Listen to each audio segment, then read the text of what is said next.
And both of them for, oh my gosh, I would say 3 months sucked at moving and shooting. I mean, to the point where if there was a piece of steel out there, a big piece of steel at 10 yards, there'd be 5-6 shots at that on the move because the footwork was off, right? The timing was off. It was just off. And I remember people saying, man, those guys, they need to stop moving and shooting. You can't move and shoot on that piece of steel. And I was like, well, I did. Yeah, but you're a grandmaster. Okay, well, how the hell did I become a grandmaster? Welcome to the Tom Castro Shooting Academy podcast. You have now entered the next level. What's going on, everybody? Welcome to the Tom Castro Shooting Academy Next Level podcast. So this is the end of the year podcast. So this podcast is all about talking about how everything went this year, how my ups and downs, and just kind of how 2021 really kind of took off for me. This was the first complete year of the Shooting Academy, and man, what a crazy year it's been. I had an amazing year this year, but I had some pitfalls. I had some downfalls with some things that happened this year. So it was kind of crazy. My business has been super busy. So shooting was really hard sometimes to make it all happen, but it happened. I put it all together and the Shooting Academy grew. And hopefully next year, when 2022 rolls around, I will have a full-time business of just doing Shooting Academy. But it all depends, man. The economy, this sport, there's a lot of things that go into this game, primers, a lot of things that go into this game that keep us from, doing what we love, doing this hobby. So it's kind of hard. It's up in the air. You never really can predict this sport, or just shooting in general with the way components have been an issue and all those kind of things. I was fortunate enough at the end of the year here. It was about 3 or 4 months ago, I was able to grab a bunch of primers at a okay price. I mean, I can't stand when I hear people nowadays talk about, oh man, it was such a good deal. It was only 65 or 75 bucks or whatever it is that they say it is. And it's like, look, that's not a deal. That's still outrageous compared to 35, 1,000 we used to pay. So we have to make sure that in the future that we don't talk ourselves into accepting these ridiculous prices. And eventually we as shooters need to say enough is enough. We're not paying these prices. And if we don't have to pay these prices, or we don't pay these prices, they have to go down because eventually they lose money. If everybody just bands together and figures out, look, these prices that they're coming up with are crazy and we're not going to pay it anymore, then you'll see a big difference in primer cost. But until then, it's not going to happen. That's just all there is to it. It's not going to happen. The prices are going to keep going up. Demand's going to keep going up because, we don't have the primers that we need to run our sport and run our businesses. So it's just one of those things where hopefully eventually it just kind of all starts to settle back down. Eventually it has to settle down, I think, but who knows? Everybody seems to keep paying for it. So including me, I paid way more than I thought I would have paid, but I'm not paying some of these prices. Some of these guys are paying $75 to $100 a thousand, and that's just crazy. I'll be out of the game. I'll be out of the game. I mean, it's just financially, it doesn't make sense financially to do it.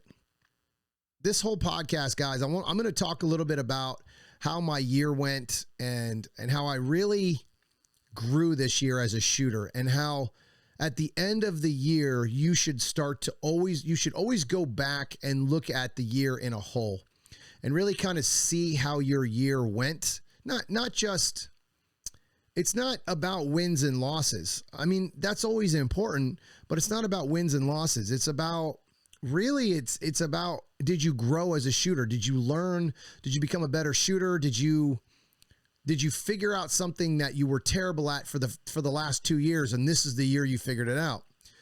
Can you go back and say, hey, I figured something out. I need to now go and use that and really use that to figure out the next thing and the next thing and the next thing. Is there going to be a way that you'll be able to figure all of those things out and kind of use them to get better on the next item? So like, I'll give you a good example.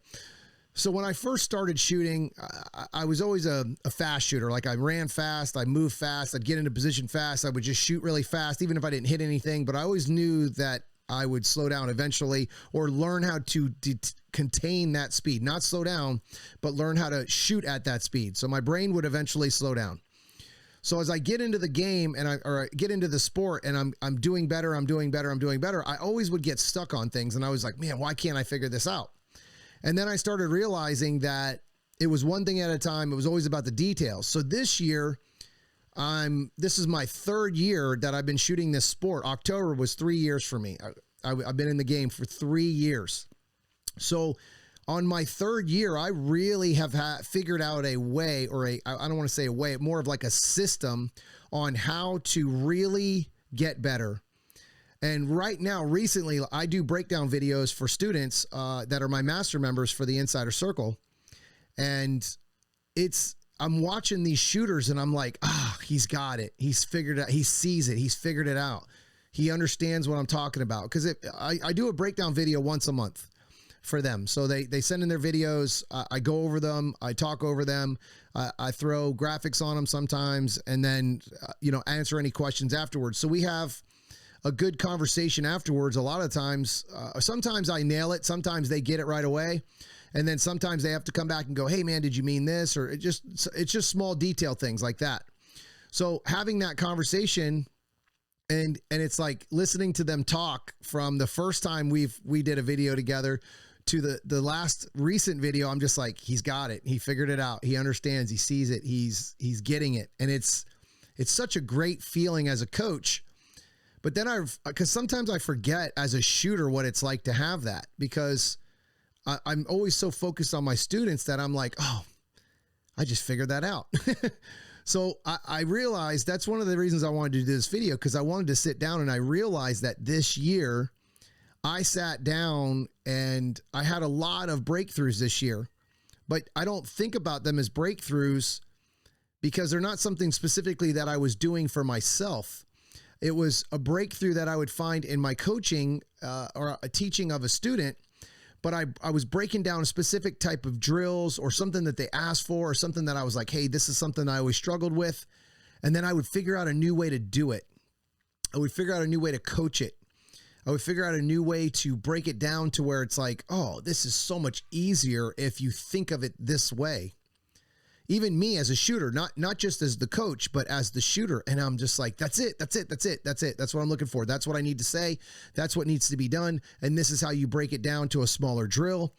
It's crazy when you start really thinking overall the year that I had and how I was able to figure out the small details and then add it to my shooting, which made me a better shooter. It made me such a better shooter. Mentally, the shooter that I became this year was a completely different shooter. I mean, I think about where I'm at in my abilities and how long I've been shooting.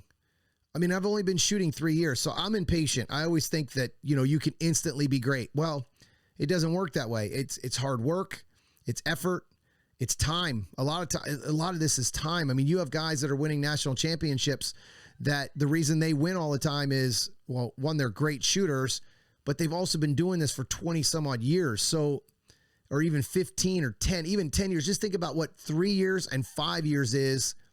It's going to be a completely different number there. So it's really, really different when you start look at it that way. Time is your friend in this sport. If, and big if, you use it. You can't get better if you don't use it. And what I mean by that is I make videos for shooters. And the shooters, if they don't watch the videos or use the videos or follow the videos, it doesn't do you any good. You have to follow the videos. You have to practice it. You don't even have to live fire it. You can dry fire it. I've really figured out this year a lot that dry fire is way more important than I used to give it credit for. I mean, I've always dry fired. I've always known dry fire was important. But this year, dry fire is really, really important to me. I've been doing a lot more dry fire at the end of the year. After Nationals, I did a lot more dry fire. After Nationals this year, I did tons and tons of dry fire on the basics on the range, not just at home, but on the range. Now, I've switched platforms at the end of the year here. I went from carry optics to open this year at the very end after I shot open Nationals. And it was just like, wow, like I've got to start all over again. I've got to learn this gun. I got to learn this platform. It's a completely different platform, a completely different, thing to remember, a different grip, different magazines, different reloads, different weight of a gun, all of these different things. It's all different now. So it was just one of those things where, wow, okay, I'm starting all over again. So I spent an entire year doing carry optics, and now I'm going back to another platform where I have to start all over again. Now I will say, I have not given up on my carry optics. I love my plastic fantastic Canic, and I will be going back to that. And my plan is for next year, I have quite a few matches for next year. My plan is to shoot open for every match as long as I have a gun. And my plan is to shoot carry optics nationals and then shoot open nationals next year. I have a ton of matches that I already have planned out. I've got a couple classes that'll be coming up next year. I've got all of April is basically shooting. I mean, all I'll be doing is shooting matches and doing classes. I have a class in Texas in April, which the details will be coming out on all these classes, guys. I have April will be doing a class. At the end of, I think it's the beginning of May, I'll be doing or the end of April, I'll be doing a class. Beginning of April, I'll be doing a class. The class in Texas, I'll be doing a match there on a full day of class on a Saturday. Then I'll be shooting on Sunday with that same squad or that same group. We're going to have our own squad and we're going to run the match. So one of the big things that I pride myself on as a coach is I want to make you a better shooter for stages. I don't really care what your classification is. Your classification will come with your skills. If you can burn stages down, your classifications come with it because your gun skills follow. Basically, if you can run a match or run a stage, your fundamentals and things that I teach you at speed, those all translate into classifications. That's just how it is. So I plan on doing that class in Texas, and then I have a South Carolina sectional match that I'm actually sponsoring a stage for. Tom Castro Shooting Academy is sponsoring that stage. I will be also having a class in South Carolina, and that class, what's great about that class is my buddy Todd Holmes is going to give us access after the match to 2 or 3 stages or whatever it is that I decide to keep, because I'm going to shoot the match there as the South Carolina sectional, but he's going to allow me to pick the stages and we're going to keep those and use those in the 2-day class. So that, again, I really strive to give you, the shooter or student, the opportunity to become a better shooter in stages, not just a better classifier shooter or stand and shoot guy. I'm trying to teach you how to walk stages, how to look for that stage plan that's going to take you to the next level, how to move and shoot when you're not supposed to because people tell you to stop and get your hits, which is bull crap. Those are all things that are that I teach in my class beyond the fundamentals. So obviously I teach the fundamentals because the fundamentals are what I'm good at and what you have to know.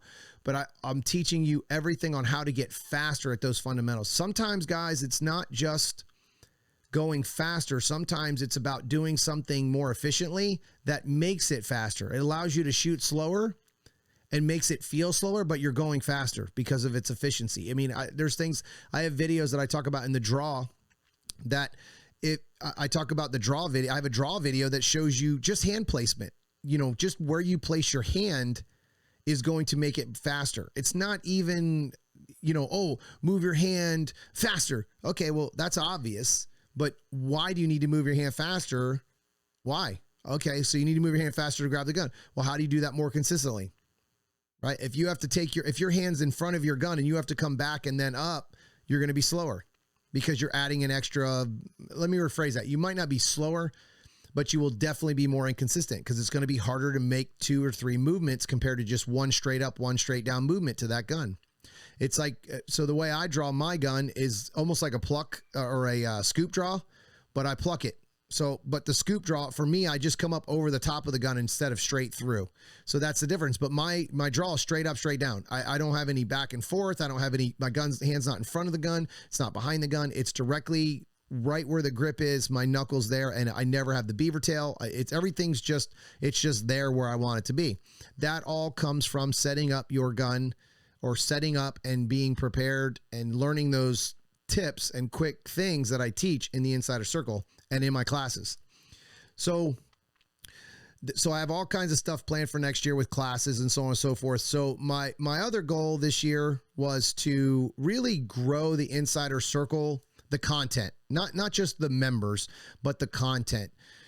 So at the end of the year, I've really kind of made a big plan for next year, and I'll kind of get to that later in the video, but I have some pretty big plans that I have that I'm going to grow the Insider Circle with many, many more subjects, not just members. The members aren't as important as the content to me.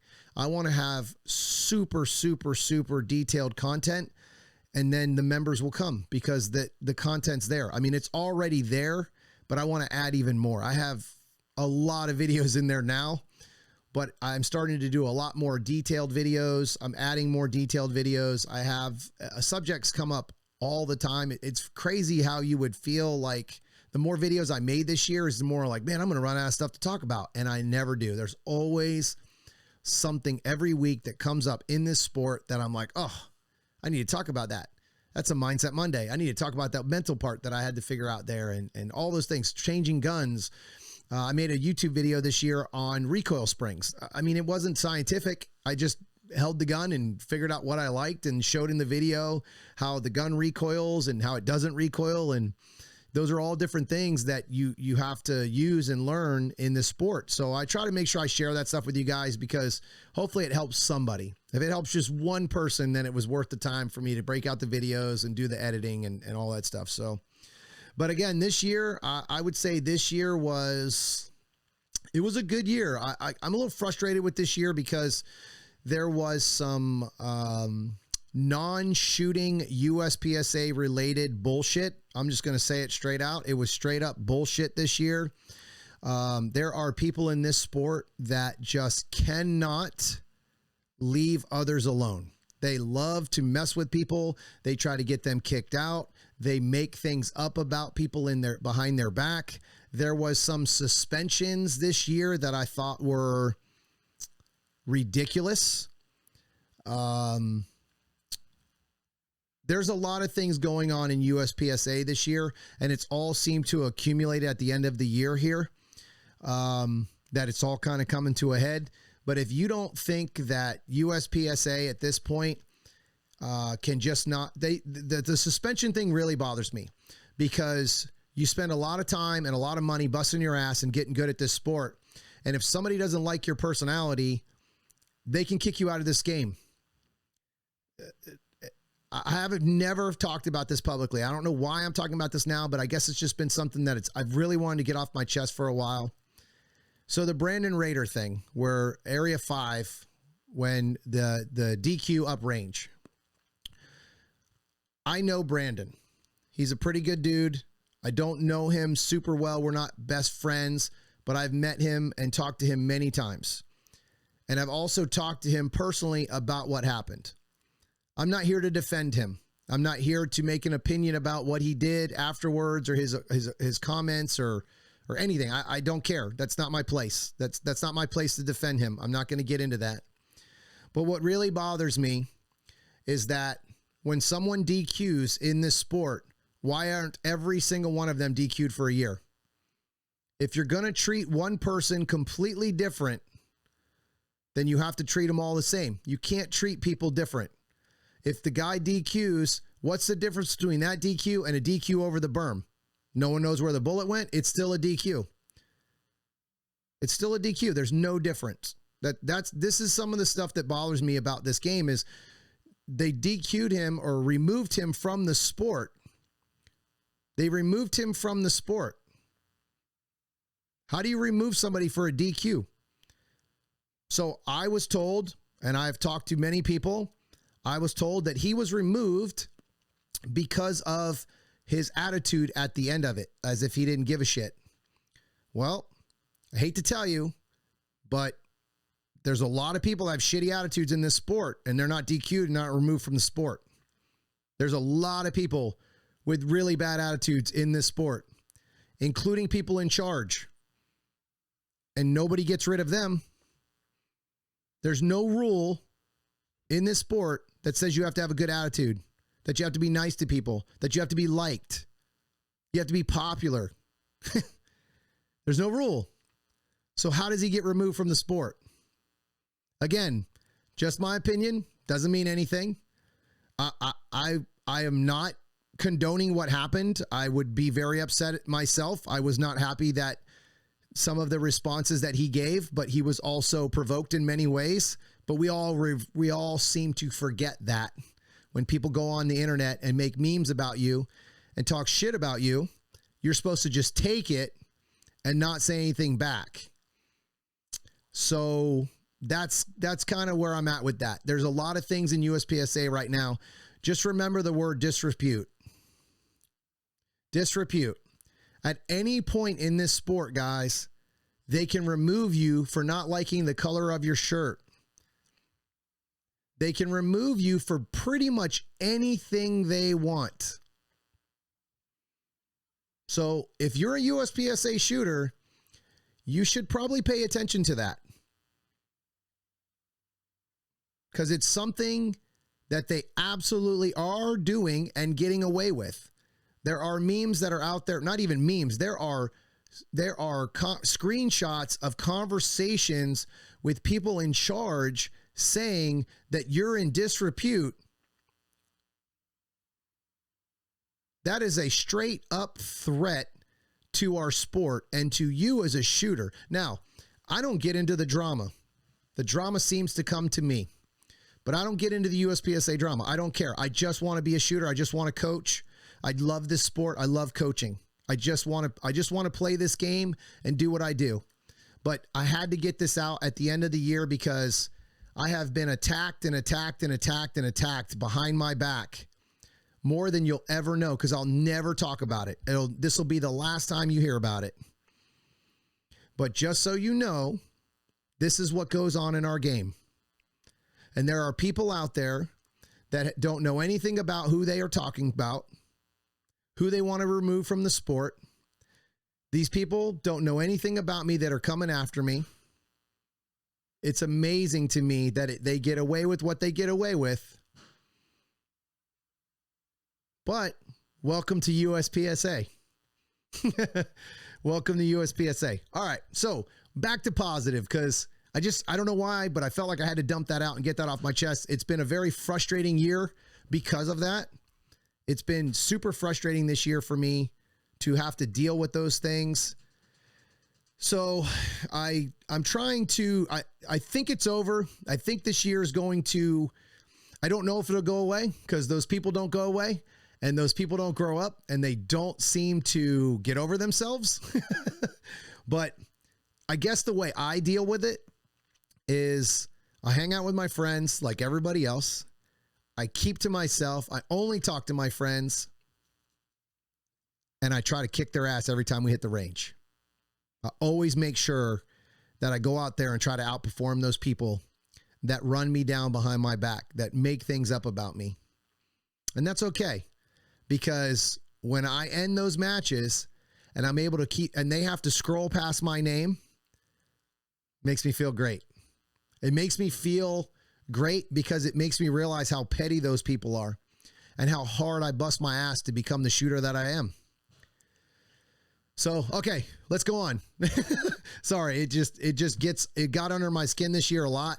I have been attacked more than anyone will ever know. Even my friends that I talk to on a regular basis don't even know the things that I've had to go through this year. It's been pretty stressful. I've almost walked away from the game because of it. But you know what?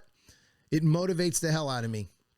So for any of you guys, and I'll add this because I think that's a good thing that can turn this into a positive for anybody. The people that hate you, or the people that just don't want you to win, or just call you a sandbagger, those people that just, the negative, even your buddy talking trash to you, and in a good way, because man, me and my buddies, boy, do we talk trash to each other like crazy. Like, we're brutal. Anybody who's ever shot in our squad, would think that we hate each other. But if they're after about 10 minutes, they're like, God, these guys love each other. It's just, I don't know. I have a lot of friends in this sport that are like that.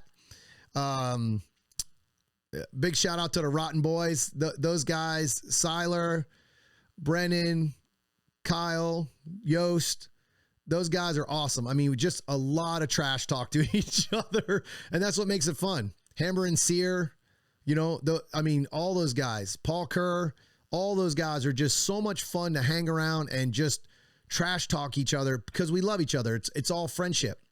But then you got those few people outside that don't understand that. They don't understand what it's like to be those type of friends, and then they run their mouth, and it just gets frustrating. So hopefully one day you guys will lighten up, get that stick out of your ass, and enjoy life like we do, because we have a great time with each other. We all have fun. See, me and my buddies, me and my team, Short Bus, we have a great time here, and it's going to be a great 2022, because I'm learning to really block all those morons out and enjoy the game, like I used to enjoy the game.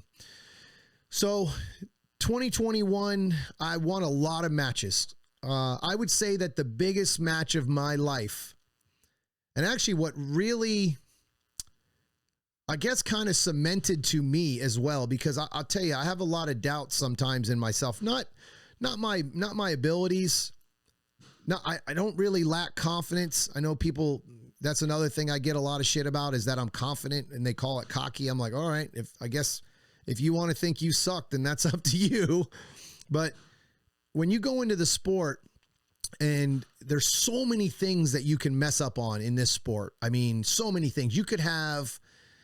I'll give you a great example. I had 9 out of the 10 stages at the Florida sectional. It was our last match of the year in 2021, the Florida sectional, and I crushed it.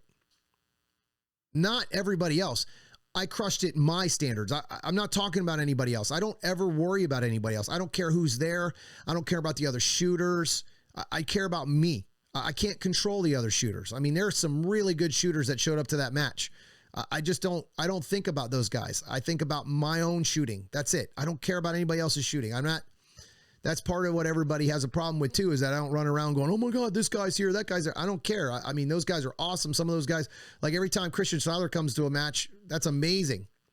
But I don't go, oh my God, Christian Seiler's here, I'm going to get my ass beat. I don't care. I'm just going to do what I do.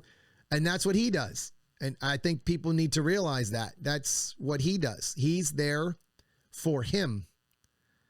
And he focuses on what he does. And that's how he wins all the time. If he was to worry about being down by 1 point or 2 points or 3 points, you would never win. You'd always be afraid of losing or making mistakes. You can't shoot like that. You have to just go out and shoot and perform. So we're going through. So this year I went into this year focused 100% on carry optics. And national or area 6 this year was at the beginning of the year.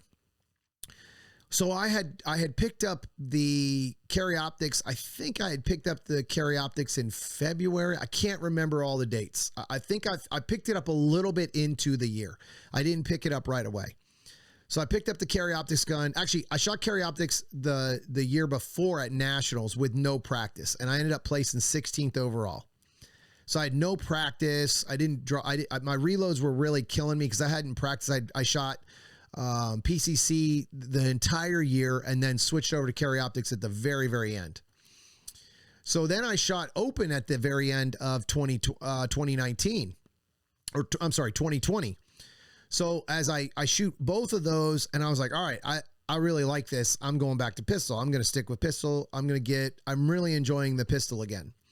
So I go in, shoot carry optics, figure out everything I needed to figure out with the Plastic Fantastic. I had to fix the Plastic Fantastic for me. The gun runs great. It really does. But I needed to do some things to it that was better for me. I added some tungsten carbide grip, not tungsten carbide, I'm sorry, the silicone carbide grip. I really enjoy that grip. It's so much tackier compared to, hitting it with a soldering iron or whatever, however you do it. I tried that, didn't like it, ended up going back and putting the carbide grip on it and loved it. It just made a huge difference. Added the weight to the grip, added a tungsten guide rod. and some new springs instead of I wasn't a fan of some of the other systems out there. So I got that gun running exactly the way I wanted to get it to run. And I found some different levels this year that I never thought I'd shoot at. I did. I found some levels that I never, ever thought I'd shoot at. So I went into nationals, or I went into Area 6 this year, really prepared, like shooting wise. I was super prepared. But the only thing about Area 6 that I would say I was nervous about was I had found another level of speed visually and physically shooting that gun. And I didn't know, I didn't know if I was going to be successful. Honestly, I did not think it was going to go well. So, I mean, let me rephrase that. I thought it was going to go well, but I didn't know if I could perform at that level because I had never shot that fast in my life. I mean, it was crazy fast. Like I was shooting so fast that I was like, I'm seeing the dot. I'm seeing the hits, but is it really happening at that speed? It was one of those things where I wasn't comfortable. My brain hadn't caught up to that speed. So finally I said, all right, I'm going to run with it. I'm just going to run with it. I'm going to shoot like this. I'm not going to slow down. I'm not going to try to go for hits. I'm going to do what I do, and I'm going to shoot like I shoot, and I'm just going to make sure I grip the hell out of the gun. I'm going to work on that accuracy while I'm there. So I shoot this match, and I remember a couple of times that I was like, holy shit, I'm going so fast. Like, I'm really shooting fast.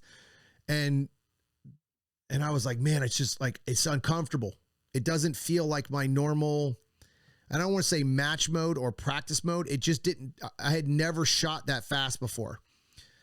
And it wasn't even just the speed. It was, I mean, the way my transitions were and the way I figured out how to move off the second shot and all these different things.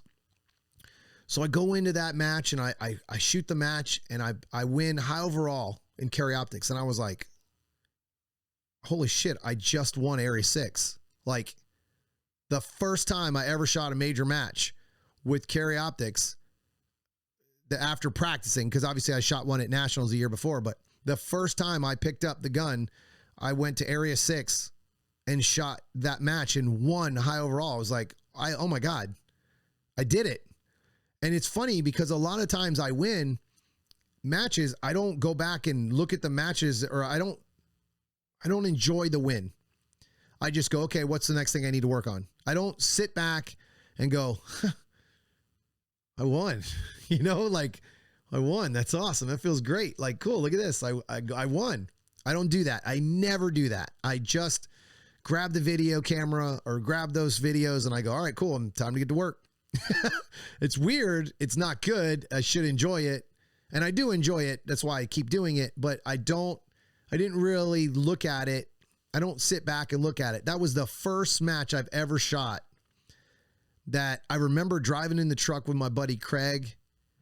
And I looked at him and I was like, dude, I just fucking won Area 6. He was like, yeah, dude, you just won Area 6.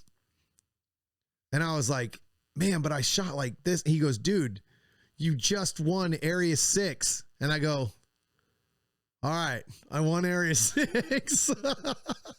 And that was it. I didn't try to beat myself up. I didn't try to go over all the things I did shitty.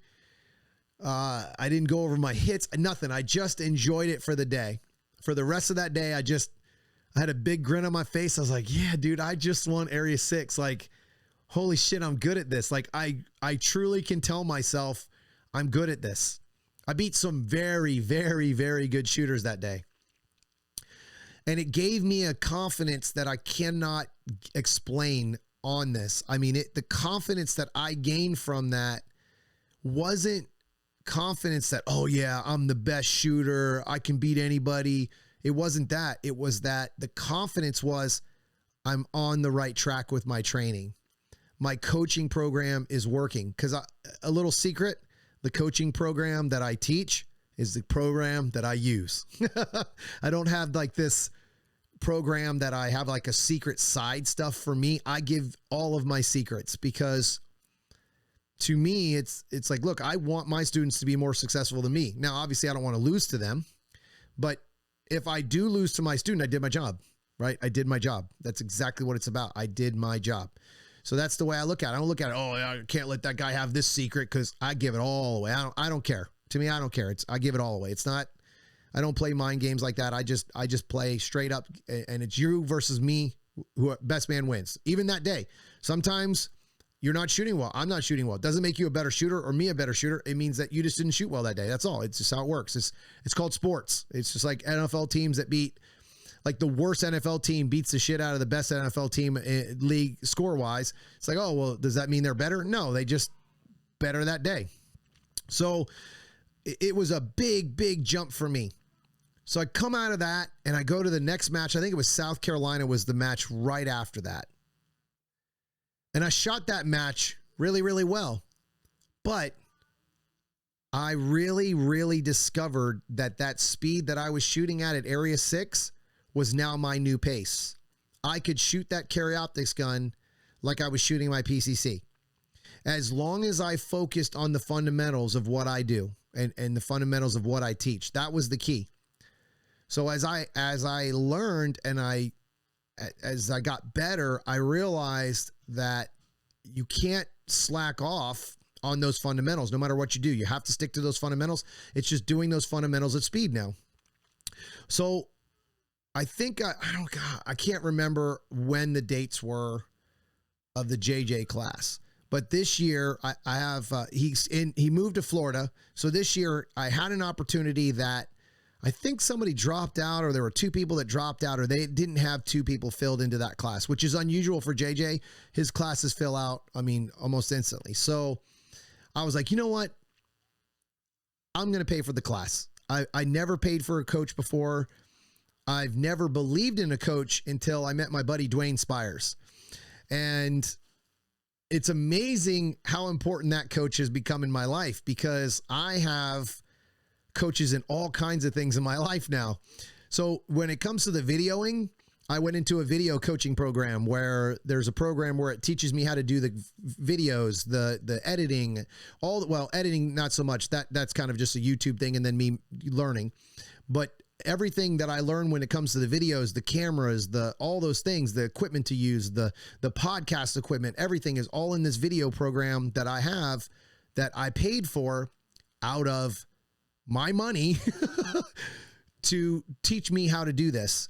And I'll tell you what, I called up Dwayne immediately and was like, dude, I can't believe I waited 41 years to figure out or get this tip that a coach is so important.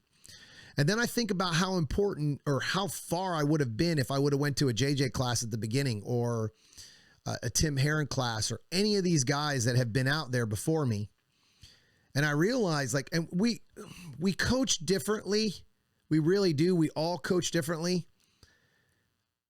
We all coach similar things, but we all coach differently. So JJ's class, the big thing for me when I went to the JJ class is, I was like, I'm already a good shooter. Maybe I'll pick up a few things, but I really care about becoming a better coach. I want to see how he coaches. I want to see how he communicates with the students, how he does it differently than I do. Is there things that I could add to my program on how he coaches, not just drills, because I mean, a lot of the drills we all have, we all do things a little bit differently. So like you'll hear people when they're like, oh yeah, man, I created this drill. I'm like, all right, man, you really didn't. Like, this drill was created by this person. You put a name on it, you know, kind of thing. So, or I've created, I don't know how many things I've discovered on my own that I'm like, oh man, this is a great drill. And I'm like, oh shit, that's actually, they call it this. These guys use this drill, or they called it that. So it's like, oh, okay, cool. Well, I'll just call it that then, since it was already there. That doesn't mean I stole it. That doesn't mean I'm stealing their ideas. It's just like, oh, I already. So there's things that I coach that I've been saying now for the last 2 years or over a year. And I just heard a guy say it the other day. I'm like, oh, okay, cool. Well, he's the first person I've ever heard say it, but me. So does that mean that he stole it from me? No, it's shooting. It's kind of an obvious thing. It's just the way we communicate it differently. So going into JJ's class, I was like, I'm just going to be a better coach. I want to learn how to be a better coach. Now, again, I'm always open to learning. So that's what was best thing about going into JJ class is I'm like, all right, I'm ready to learn. Let's get in there.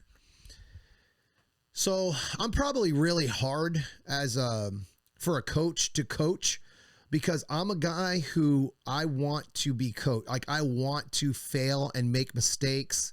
I don't care about perfection. I care about sucking in front of that guy, being on the line as much as possible so that he has his eyes on me and can fix me. Right? So I went to that class, and again, I went in there thinking, all right, cool, I'm going to be a better coach. And I ended up becoming a better shooter. Like, I became a way better shooter than I did coach. I was like, I didn't learn to be a better coach much at all. Like, it was like, because 90% of the time I was standing there and I'm like, I say exactly what he says. I said what he just said. I say that all the time. Holy shit. And that was another thing about the JJ class that I really enjoyed. It showed me I was on the right path as a coach. I mean, the guy's one of the best shooters and best coaches in the world. And I was saying all the same things that he was saying. And I had never gone to a JJ class. I had never watched JJ videos. I'm not much of I don't want to say a fanboy, because I don't want to call us that, because, watching JJ as a shooter, Max Michel, those guys, that's not fanboy. You're learning from those guys, watching them shoot. So I don't really follow the super high end shooters, and I didn't know that there was a level above a level and those kind of guys to watch. Now, obviously I do now. So I go into the class, I shoot, I'm doing my thing. And it was hilarious because towards the end of the class, like, guys I don't know, I'm a big volunteer. Like, when I come and shoot, like I said, I want to be told that what I'm doing wrong. So when is the best time to do that? In the class. In the class. So if someone else isn't going to volunteer to go first, hi, I'll go. I'm down with it. I'll be the first guinea pig. I'll be the first one to screw up. I'm in. Put me in the game, coach. That's just the way I've always been. If I was somebody that didn't get a chance to play, I'd be on that coach's ass constantly, like, put me in, coach. I'm ready to go. I'm ready to go. Let me prove myself. Let me prove myself. Let me prove myself. So towards the end, I would say that our last 2 or 3 drills, JJ would go, anybody who wants to go? Everyone would just go, Tom will go. I just started laughing. I was like, man, if you guys don't want to go, I'm here to shoot. I'm here to get better. I'm not here to hang out. I'm here to get better. I'm okay with sucking in front of JJ Racaza. This is how you get better. So one of the things I teach in my class, or I promote in my class, is, and actually I did it in South Carolina, especially in South Carolina, I said, guys, if I ask for somebody to come up here, feel free. I will stop when you want to stop. I love coaching, and you are here to shoot. Let's go. Right? I can talk after the class. I can talk when you guys are reloading, but we're here to shoot and become better shooters. If you're not pulling the trigger at my class, then something's really going wrong. Something's really going wrong. That's just the way I've always ran my classes. I want my classes to be super aggressive when it comes to shooting, moving. You're there to learn. You're not there for me just to talk. You can hear my philosophies and all the things that I want to teach you here on the podcast or in my insider circle. So it's just really important to me to make sure that when someone comes to my class, that they get full effort from me, because that's what I expect out of them as a student. So JJ's class is all said and done. And I walk out of that class, and man, did I fail so many times. I mean, I failed so many times, but I had some real success at that class as well. And I realized some of the things that he was teaching, I did, but I didn't know I did it. And not knowing it was the problem. I needed to know why I was doing it, why I needed to, why it was something I needed to repeat over and over again, all those kind of things. So when I walked out of that class, I was like, damn, dude, I didn't even know I did that. I didn't even know I was doing it that way. I didn't know I needed to fix that. I didn't realize that it wasn't as efficient as I thought it was. A great example is one of the things that I've always preached is gun up, gun up, gun up, be ready to shoot, be ready to shoot, be ready to shoot. JJ changed my definition of that.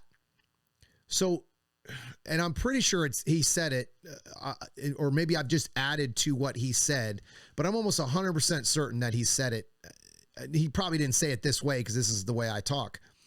But gun up isn't gun at chest. Gun up isn't gun, hands together and you're coming into a position. And if I remember, I'll give him credit for it, but I know this is something that I've preached since, is gun up is dot on target or sights on target. That is gun up. So when you enter a position, if your gun isn't on target, your gun isn't up. Just because it's at your chest doesn't mean anything.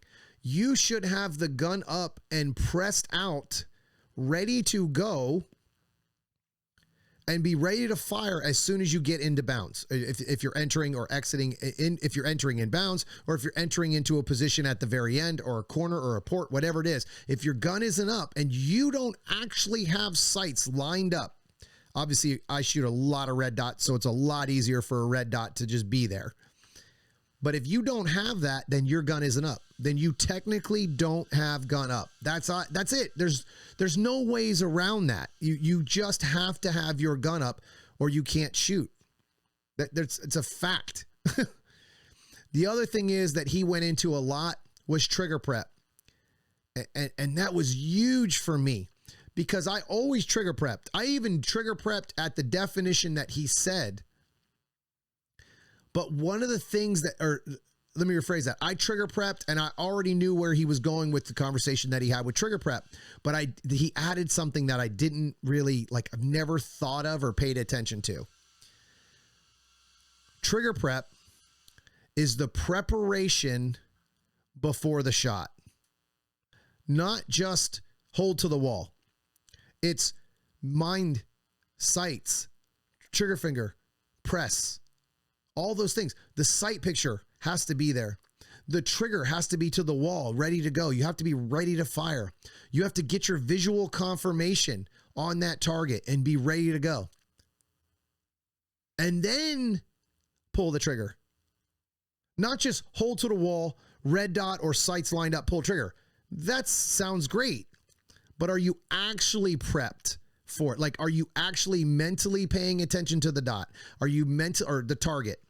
Are you mentally preparing? Is the trigger ready before you even get there? Are you waiting for that dot to come down?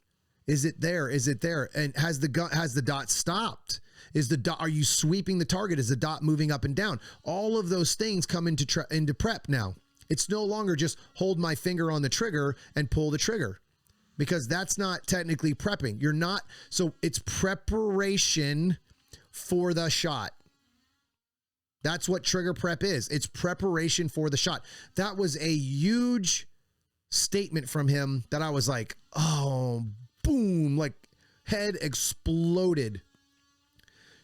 Okay, I get it. I get it. Totally get it now. Got it. And I already did all of that, but I didn't mentally do it. I physically did all those things, but I didn't mentally prepare for those shots. And that was big. That was very, very big. So it was the best decision I ever made, was to go to a class. I'm sure if I would have went to other classes, I would have had very good things. I've heard a lot of good things about other coaches. There are things that I absolutely disagreed with JJ on the way he not teaches at all. His teaching was great, but the way he thinks about things. And I think that's kind of a good thing, because we all have our own style. We all have our own style, right? We all have our own way of doing things. There's more than one way to do things. I learned a long time when I became a coach that there is a way, not the way, right? Including me. I have become such a more open-minded shooter because of my coaching. I remember when I first started this game, I was like, I know best. I'm getting better. I'm beating everybody. I'm beating all the guys at my local match. Oh yeah, I'm great. I got this. Everything I'm doing is good. I'm right on the money. And then I'd watch somebody else. I'm like, that's stupid. That's terrible. Why would they do it that way? And then I was like, you know what? Maybe I need to start paying attention a little bit more to some of these other guys and how they shoot. And then you can take something from each thing that they do, a little thing here, a little thing there, a little thing here. And it's amazing how you start to become a complete shooter with a lot of different ways. Now, there's a lot of things that contradict things and contradict those things. So you have to learn, and that's the hard. I think that's why a coach is so important, because you can get different perspectives, and they're not contradicting each other to the point where they're like, that guy sucks, or they're not doing that. If you're a good coach, you don't do that. You know that there's other ways to do it. And that's the biggest thing I've learned this year, was that I've learned that my way is not the way, it's a way. And it's very successful for many people that I've coached. I have guys that are in my class right now, or in my insider circle, that started as a C shooter and are already almost a master in a year. I have another gentleman who just made master, and he almost made GM already, and he started with me as a B class shooter. I have guys that have taken my class that have instantly gone up from after my class to after, or before my class to after my class, an entire classification from a C to a B, or to a B to an A, all because of coaching. But they work their butts off. It's the best part of being a coach, is when you watch these guys go in and they crush the goals that they have because of my knowledge, or because things that I shared with them, because I gave them the shortcut. It's like, oh man, I love this game. I love this job. It's just, sometimes it's hard to explain unless you've coached people in your life. It's hard to explain sometimes, because it's a feeling that you don't get unless you coach, unless you watch other people get better, and you're the reason, right? I mean, I'm part of the reason. They're the reason that they got better, but I'm part of, like, what I said got them over the hump. What I've said got them over the hump. And that's like just such an amazing feeling. Not because of me, but because of them. Like, I'm like, oh, look at that. I remember struggling so much to get out of C class. I remember what it was like to get out of master and grand master and try to push to get that classifier 100%, get that classifier. And I just couldn't get it because I was trying so hard, or because I needed that one little tip that, when I reloaded, to keep the rifle on my shoulder, or bring my elbow in when I reload, and all these different little tips that I teach on how to be more consistent. Those are all things that are just, lost when you don't have a coach. You have to figure them out yourself. So that's kind of like 2021 was a great year. I mean, it really, really was. I was very successful at nationals. I did not win nationals like I wanted to, but there's always one winner. There's only one, and you're competing against guys that are just professional shooters. I mean, you really are. You're competing against guys that make $100,000 to $200,000 a year to kick our ass as normal shooters. And it's hard. It's very hard, but that's why I like it. That's why I like it. That's why I love what I do. That's why I love this sport, because it's supposed to be hard. If it was easy and everybody was a national champ, then what the hell are we doing this for? But you got to work hard. You got to put that time in. You got to put that effort in. There's only one way to be a national champion in this game, and that's if you work hard. I hate to tell you, but these guys that get paid to be professional shooters, they get paid whether they win or lose. They're not doing it for the money. They're doing it for their pride and because they love to bust their ass and put the work in. They're putting the work in. That's all it takes, guys. It really does. You just put some extra work in, and you'll be amazed at your effort, at your results will take care of themselves. Where I come in is I try to give the tips on how to make that process faster and easier. That's why I love the Insider Circle, because I get messages from guys on a weekly basis like, bro, I just hit 100% classifier. I've never even shot a Grandmaster classifier. I just hit 100% because of that video you just sent me. I'm watching guys. I have a student right now. That I just did a video for, and his footwork sucked. I mean, his footwork has been so terrible. I mean, every monthly video, I'm like, bro, your feet, you're crossing your legs, you're banging your legs together, and the gun's jumping and bouncing, and you're killing your movement It's crushing you. You're not using your power leg to exit. You have no power when you leave, and all these different things that I talk about in these videos. And he sent me a video of all of his matches, or all of his stages from a match that he had the other day for his monthly breakdown. And I think there was 5 or 6 stages on that. And 5 of those videos out of the 6 were a lot of mistakes on the things that we're talking about with his footwork. But the last video, or one of those videos, was perfect. He still made a few mistakes footwork wise, but it was like, oh my God, this is it, dude. You got it. You found it. And I'm talking to him and he's like, yes, I figured it out. He goes, my score sucked. My hits weren't good because my timing was off. Because when you're thinking about your feet or turning your hips or rolling your toe to heel to toe, or all the things that I teach on how to be more accurate on the move, and you're focusing on just one part of that and not the accuracy or the trigger or, the grip or any of that, and you're only focused on movement, you're going to suck. It's not easy. I'll go back real quick to JJ's class.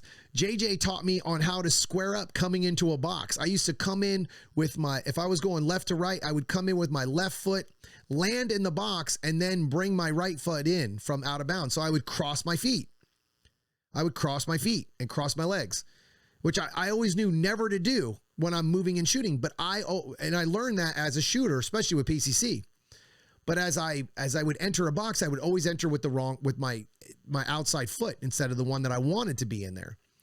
And I was like, all right, let's do this. And man, did I suck. I mean, I suck so bad that my buddy Lee, who helps JJ set up classes sometimes, and JJ were laughing their asses off. And I was so mad at myself. I was like, what the hell, dude? Because I couldn't hit the target for my life. I would jump into the box. I was doing all this weird shit. And he was laughing his ass off at me because he knows. And I knew what it was. And I was like, bro, what in the hell? I was like, I want to go again. I want to go again. I want to go again. And obviously, I'm not the only one there, so I couldn't just keep going. But I figured it out before I left. I remember walking dry firing that over and over and over again while everybody else was running it during the class. And then I got it, and then I locked it in, and I had it. Before I left that class, I had it. And JJ goes, that's it. You got it. You got it. You got it. There it is. That's what you need to do. Just remember that from now on. And I think within a week I had it. It was it. It's now my normal, the way I enter. Square it up. I enter with my outside leg last. Instead, I never cross my feet coming in. What a difference. What a difference. But again, if I would have went to JJ's class and been like, hey, I already know everything, I wouldn't have learned that. And that was a big thing. It's something that I changed in my coaching. I mean, I was coaching what he said, but I wasn't executing it. And I certainly wasn't going into the details that he did to fix it and explain why it was better to do it that way. That's what makes a good coach, is you have to be able to explain why it works. You can't just go do it because I said so. Well, no one listens to that, especially not a bunch of dudes, alpha males like most of us. They don't, we got it all. We got it all figured out. Most of us are successful in life outside of shooting.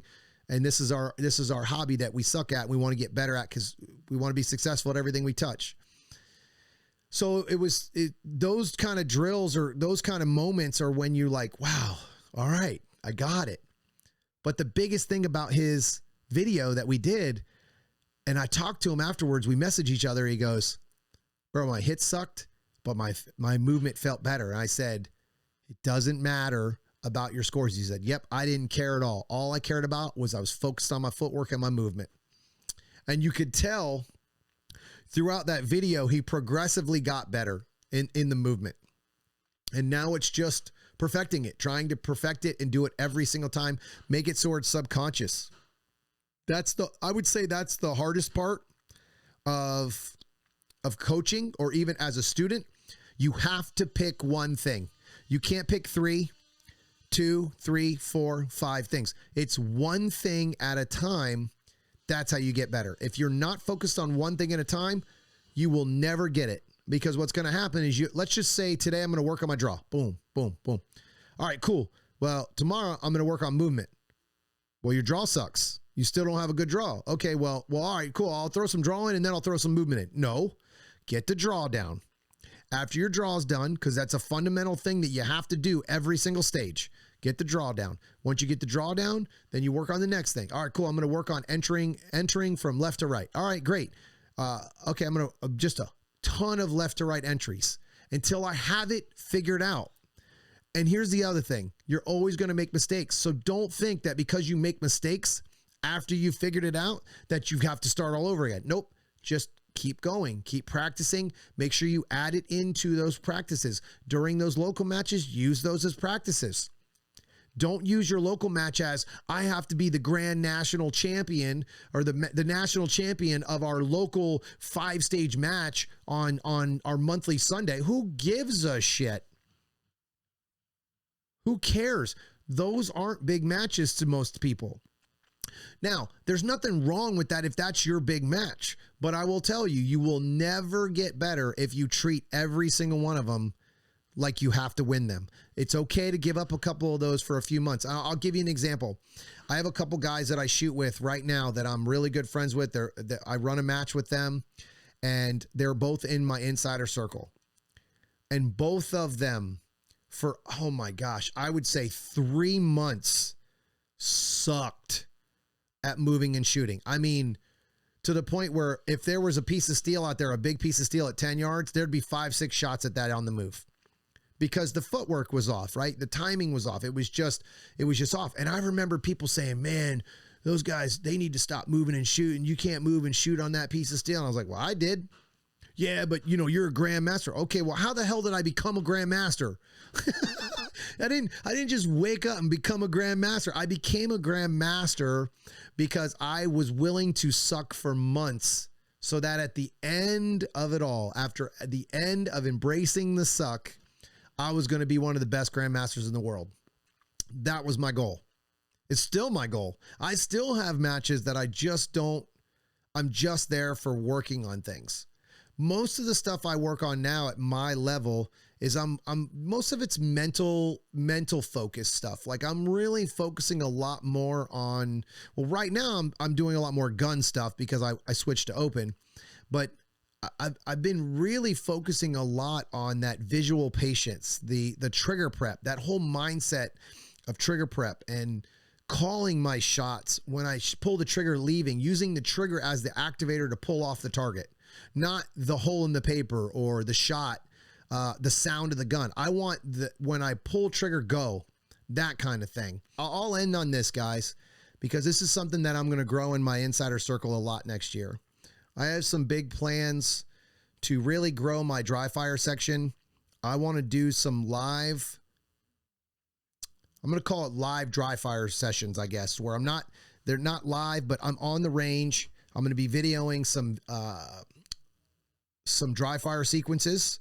I'm going to be dry firing some dry fire sequences with swingers, max traps, all those things, poppers, steel where they actually fall down, be able to use my times and then make a longer time so that for people that aren't at my level, but try to maybe put down some grandmaster level times of where you should be able to shoot that on a consistent basis.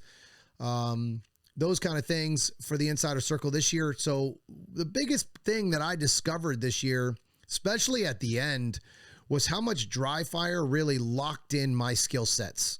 And what do I mean by that? So I sit down and the last match of the year, I'm shooting open and I'm just not feeling good with the gun at all. I still don't feel 100%, but I feel better. I feel a lot better after one single dry fire session. I have been dry firing a little bit, trying it out, practicing it, and just not really getting it. Like not feeling the gun, not feeling what I want to feel. Tried a thumb rest, took that off, hated it. I didn't have the right thumb rest. I had kind of a half of a thumb rest. So I'm sure that I don't want this to become a thumb rest video where everyone's like, oh man, bullshit, thumb rests are great. That's fine. Personal choice. I personally don't use one. Never have, never did in carry optics, hate it. So I decided to take it off.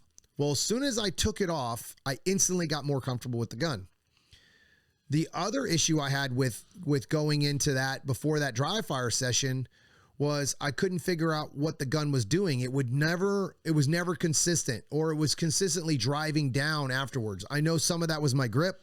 I was overdriving the gun with that thumb rest. So I decided to remove it. And then I just went back to my carry optics grip.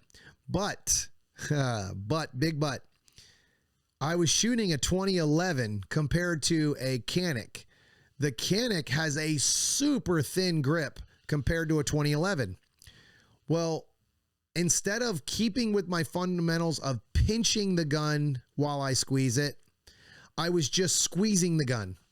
I would put two hands on that bad boy and just squeeze the daylights out of it. Well, I didn't actually have control over where the recoil was coming from or going to in the gun. So that right there was it. That was the end of it. I knew I was going to have issues if I didn't start working on my fundamentals of the gun. So I went to the range, checked the springs, changed my recoil springs, checked some ammo stuff. Everything was good to go for that match. I said, all right, cool. I like this spring. I was able to repeat it right back to center every time. Still wasn't 100% happy with that. I guess you would call it a practice, but I only shot 100 rounds of actual practice, and I shot maybe 200 rounds just testing springs. So I go to the match, we walk the stages, and I'm always pretty confident in myself. You have to be if you're an athlete or in this sport or any sport. If you don't have confidence that you're going to win, you're not going to win. I know there's people in this world that feel like if someone says they're good, that they're cocky, you got to wake up. You have to be confident in yourself. You have to be confident in yourself. Go into the match, walk the stages, and man, I was like, all right, cool. I feel great about these stages. I love the stages. So Gorka and Manny and those guys over at Extreme GM always do an amazing job on stages. So we go to the match, walk stages, and that night we go to the hotel. So I'm sitting down. I'm like, all right, man, it's getting late. I'm got to get ready to go to bed soon. So I'm going to do some dry fire. I'm not going to just sit here and watch TV. I'll throw a little dry fire in here while I got a chance. So me and my buddy Pete, we're in the same hotel, sharing the hotel. And I said, man, I'm going to dry fire. He goes, all right, cool. I'll dry fire with you.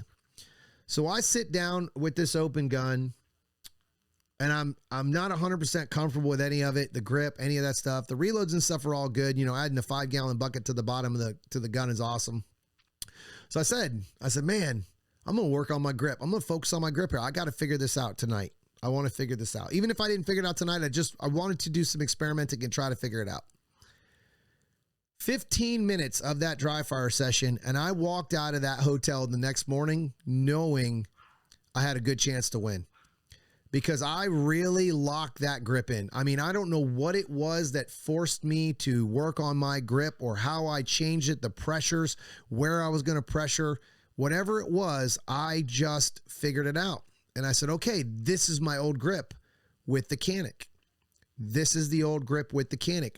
But now I have it on a giant, thick 2011 compared to the Canic.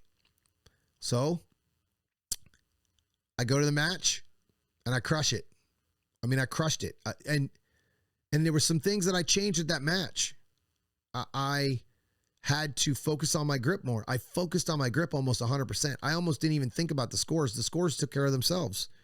I mean, I walked out of my first stage and it wasn't 100%. Like, I would have been a little bit faster, I think, if I would have had some warm up, but I hadn't pulled the trigger. I drew a lot. I went over to the safe table and started drawing a lot, and I got warmed up there, but I didn't have any warm up. There's no warm up bay at the time. I didn't ask to even warm up. I'm sure they would have let us. They had a steel area that we probably could have, but I didn't. So I just went to the safe table and did a bunch of draws, walked the stages a bunch, and ready to rock and roll. So I shoot those stages, and I think there was only one stage that I shot bad. And I'm going to tell you, I learned a very valuable lesson this year on it, and I'm going to make sure I stick with it. And I think this is one of the things that cost me at Nationals is I'll have these moments in my brain where I'm like, this is the stage I'm going to crush it. No, no, I'm already crushing it. I'm already shooting at a high level. I'm already shooting at a grandmaster level. All I need to do is be consistent. So I shoot I have a first, second, third, fourth, first, second, third, fourth, whatever. I mean, I have all these top 4 positions, placements on stages, and I have 119 on one. Why? How did I get to 119? Pretty simple. That stage that I walked up to, I said, I'm going to burn it down. I'm going to crush this. I've been doing that the whole time. Why would I even tell myself that? It made no sense. It made no sense. I had bad hits and I had a jam. It ended up costing me a mic. Falling out of bounds. I mean, stupid shit. Shit that I never do. So I don't know why I did it. Now, I will tell you that the jam is an issue for me right now because when I have a malfunction with the open gun, I don't know what it feels like because I haven't been shooting it enough. So now, like when I get a jam, I'd stare at the gun and look at it like, all right, is the magazine in? It's just like, what do I do with my hands? It's like one of those things. So it's a learning process. You get a new gun, you get a new mags, you get whatever it is. You have to, it's a learning process. You have to learn to get comfortable with that equipment. And I haven't been there yet. So that's kind of where I was at with that. But again, I learned so much about how important that dry fire session was and how much I need to start focusing a lot more on that dry fire. Not just as me personally, but as my students. My students need to get more of that dry fire content coming their way.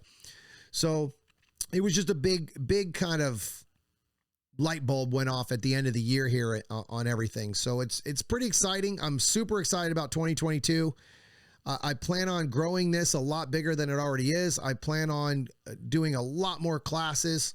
So if you're interested in a class in your area, all you have to do is message me and we will set one up. The biggest thing for me is if you have a range or somebody that has access to a range, let me know. We'll set up a class there. And if you help set up a class, you get discounts for setting up that class. So feel free to message me. Let me know if you guys are interested in a class in your area. I'm dying to start doing more classes. I definitely want to travel more next year and start going around and kind of spreading my knowledge, and the way I shoot and how I coach is a little bit different than everybody else. So I'm excited to kind of pass that knowledge around. So I already have one set up for Texas next year, and I have one set up for South Carolina next year. So I'll get those things posted up here hopefully in the next day or two and get them out there so that everybody can kind of see them. And I hope you guys had a great 2021. If you have any questions, hit me up and I'll see you on the range.